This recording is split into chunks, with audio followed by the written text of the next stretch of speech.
Well, this is an interesting time to make a full review on Payday 3, but I wanted to wait until I hit level 100 to make a full review. And I finally hit that milestone with the release of the first DLC. If you want a short version of this review, then here it is. The game will probably be really good in a year or so, once they fix the online issues. The first thing I want to talk about in this review is what is great about Payday 3, before going over how the game falters. I have been a fan of the Payday series for many years.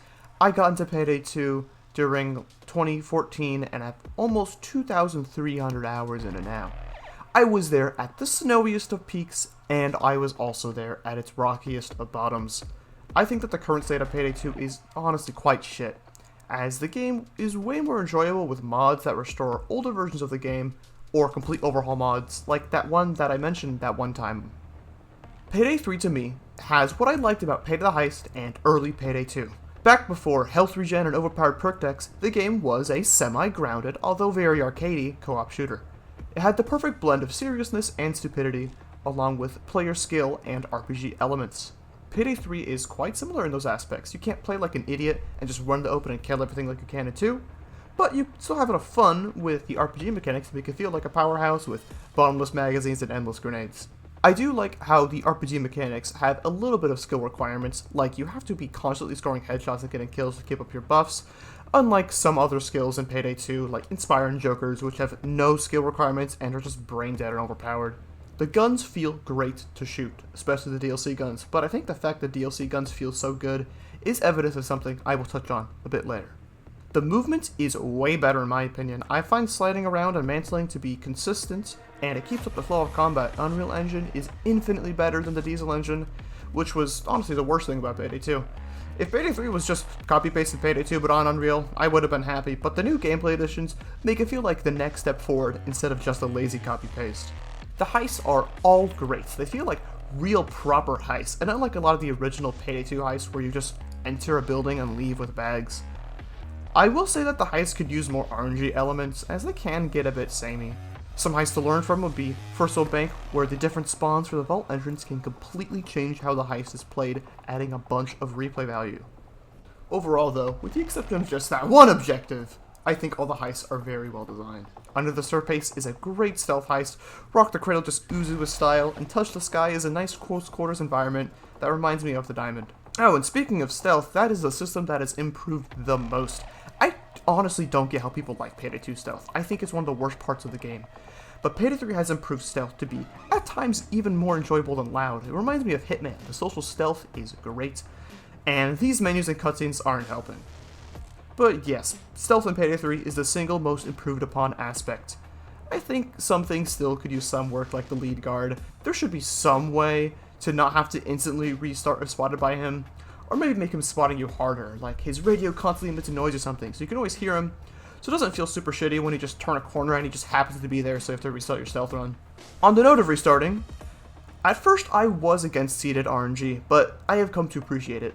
Most heist fails, at least for me, are only ever in stealth, and the seeded RNG acts as a sort of checkpoint system. The most prominent example of this is on Golden Shark, where you can instantly get into the vault room if you know who has the keycard and what the code is. If they add a harder difficulty or a sort of pro mode modifier at some point, I think the real actual top hardest difficulty should have RNG reset on mission restart. Knowing the seed just makes the heist way easier, even if it is bad RNG, and people just reload the mission to get better RNG if the seed they got sucks anyways. Before I talk about the bad, I want to talk about the mid.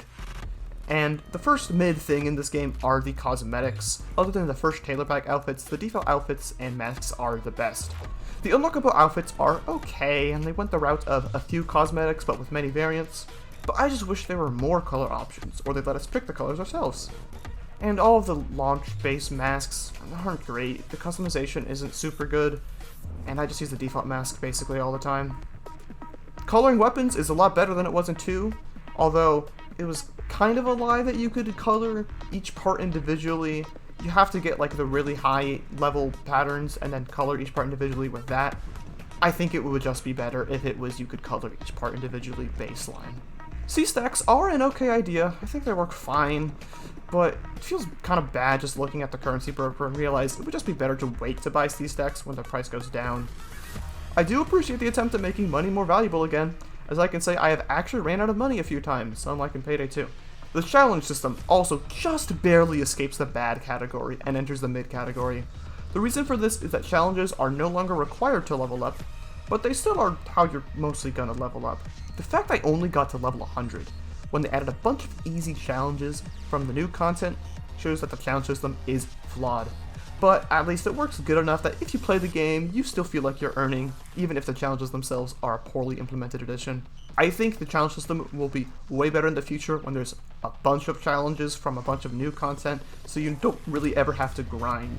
The armor system for me also just barely enters the mid tier. At launch, holy shit was armor a problem, and wow, I even made a video on it. With the fix of armor up allowing you to regen your plate with ammo pickups from replenish, this skill combo acts kind of like a bullseye from Payday 2, where getting a kill restores your armor a bit. This, and with armor repair kits, together make it so you no longer have to run an armor bag build now. Although it is technically the build that lets you tank the most damage, it is no longer required.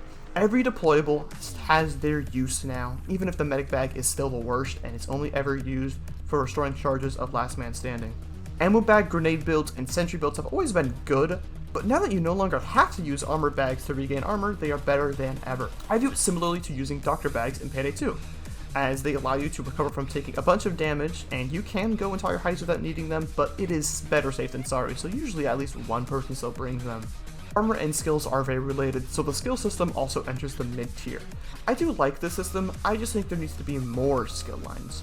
Not necessarily add more insane effect to the already existing skills.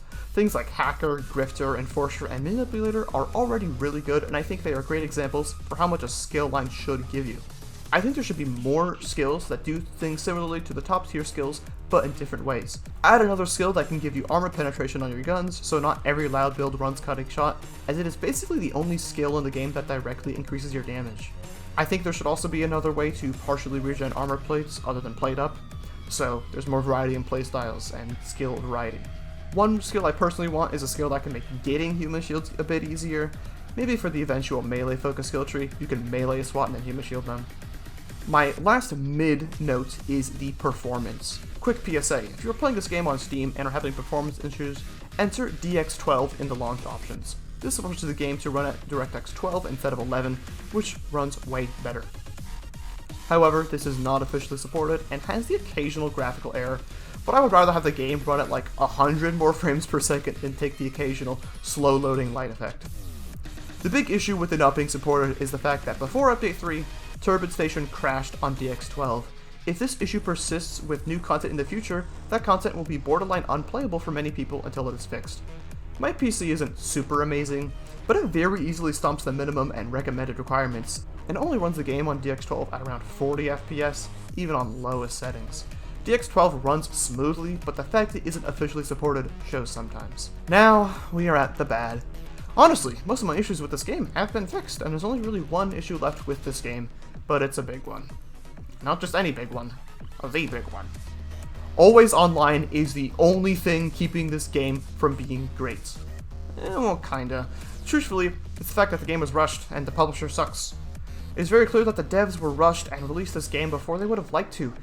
Just look at the new animations in Update 2. They planned to have them on release but didn't have enough time. Listening to the dev streams, they have to use corporate speak to not say, Deep Silver forced us to release the game early and are preventing us from saying things like confirming an offline mode. There's very clear blood, sweat, and tears put in by the developers, and it pisses me off so much when people disregard the work Overkill put in. Calling this game a cash grab and the real heist was our wallet is looking at it the wrong way. You want someone to blame? It's Deep Silver. The publisher is the one that determines the pricing and release dates, and those are the big problems with this game. It is priced way too high for the amount of current content, and the DLC is even worse. Almost half the price of the base game for 3 guns, a few outfits, and one, although very good, kinda short heist. It's just not worth your money. If you want to buy any of the DLC, just get the silver and gold editions. If the price of the DLC is going to stay like this, it is better to just get the season passes. I hope that once this game has enough content that it should have released with, and had quality of life features that the game should have shipped with at launch, like not being always online, thanks Deep Silver, people will realize that this game is a true successor to the gaming behemoth that was Payday 2. Honestly, if you're fine waiting a few minutes to get into a heist, just like go to the bathroom or grab a snack while loading in. The online isn't really that big of an issue, it's more just annoying. Ever since the launch disaster was fixed, I personally haven't had any issues with the servers other than it taking longer than I would like to load and find stuff. The last thing I would say that is bad is the HUD. It's not great. It's kind of shit. But, I mean, people have already started modding custom HUDs, so one day we might get custom HUDs on the level of Payday 2. And if that's how it is, then great, because part of why Payday 2 was so good was just how customizable it was with mods. So if Payday 3 can get the same, great. I would love that. Overall, I think that Payday 3 is an improvement in almost every aspect to Payday 2. That is once you finally load in. Give the game a few years to add more content and quality of life, and it will be great. If you look at the quality of the DLC guns, you can see what this game would have been like if they had just a little bit more time. They rushed together a placeholder inspect animation for most of the guns while they worked on the real ones, and you can see some examples of what the real ones would be with the DLC guns. These inspect animations are great, and all the animations for the guns also are just amazing. They feel so good. This is a microcosm of the entire game. It was rushed, but let the devs cook. They already gave us a great update only a few weeks after the first content drop, and if they keep up the pace of an update with new content around once a month, this game will be great in no time.